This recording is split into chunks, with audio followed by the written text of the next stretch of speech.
Let's just talk about this game in general, the gravity of this game. You're playing a game where you're favored, so we're going to see how the Cardinals respond to being the favorites, because that they really haven't been yet this season. They weren't favorites against Buffalo. I think the Rams game, it was kind of viewed pretty even going in, and they weren't the favorites against Detroit either, or either if you're from the East Coast.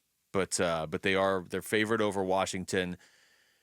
They're going to have to do it without Trey McBride. We talked about that earlier, but this is also 3 home games out of your first 4, Wolf. So there's the pressure's on the Cardinals, I would say, of the 2 teams right now. Like last week, you would have said, okay, the pressure's probably on Detroit. Week 1, you probably would have said, okay, the pressure's probably on Buffalo for sure, actually.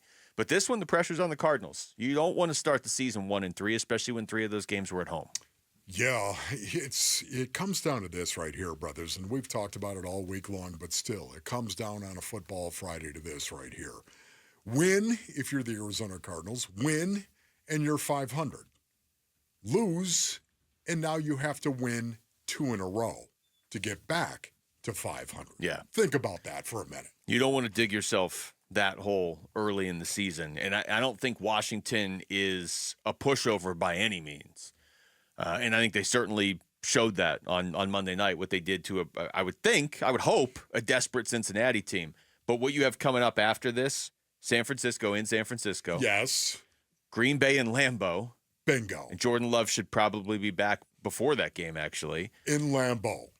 And then your next home game is Monday Night Football against Jim Harbaugh and the Chargers. Right, that's gonna be brutal. So that's gonna be tough. There was this thought going into the season of, well, the first 3 games are tough and then it gets easy. It doesn't really ever get easy, but it doesn't even get like easier until around Halloween.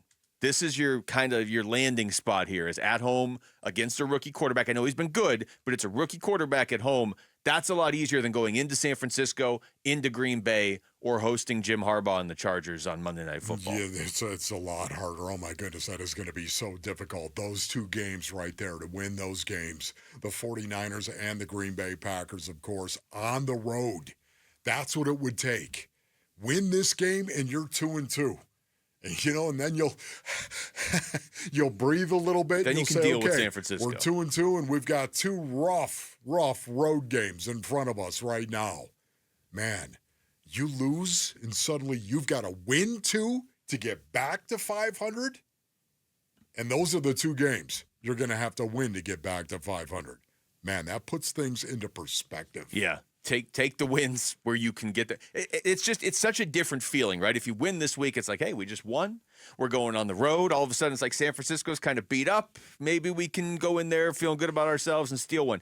You're so right, though. If you're 1-3, it's like we have to beat San Francisco and Green Bay on the road. Like, oh, okay. Yeah. Good luck if you have to do that. Wow. Here is Nick Rollis on what he has seen from the Commanders' offense so far. They're clicking. Obviously, last night they're rolling.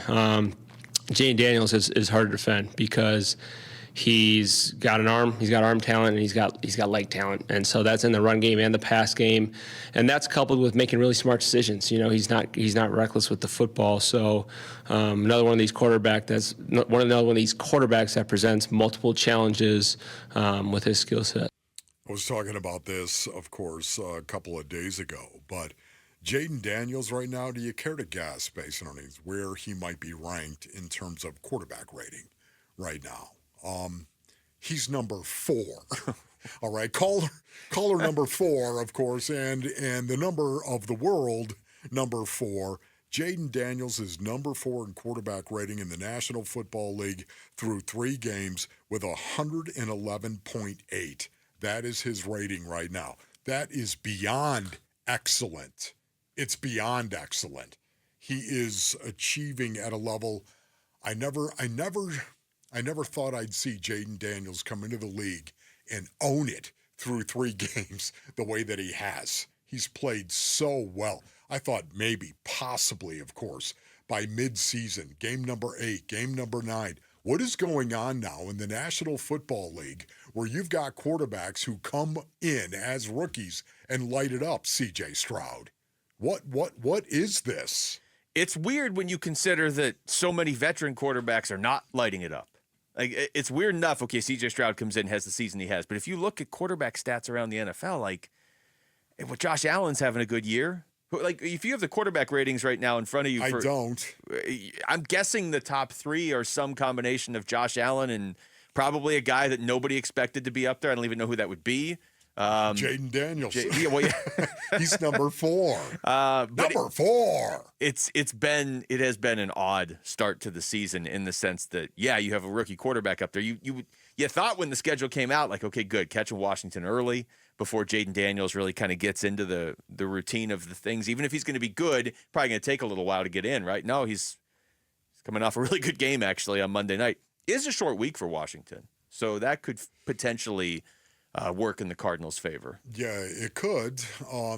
Yet at the same time, this is going to be a game that is going to be won on the line of scrimmage. I'm sorry I continue to say it, but the Cardinals are built on the line of scrimmage. They are. And listen, the Commanders have 2 really good defensive tackles. They do. Jonathan Allen, of course, and Daron Payne. Those are 2 really, really good defensive tackles. And yet, I think that through 3 games, they've combined for 4 tackles, I think. Don't hold me to that. That's odd. Okay, but they haven't made a huge impact at all for the most part. The Cardinals have got to control the line of scrimmage and run the ball. Get back to who they are. This is an identity game for the Arizona Cardinals, in my opinion. Thanks for watching Wolf and Luke. Tap to see more and click the button in the middle to subscribe to Arizona Sports.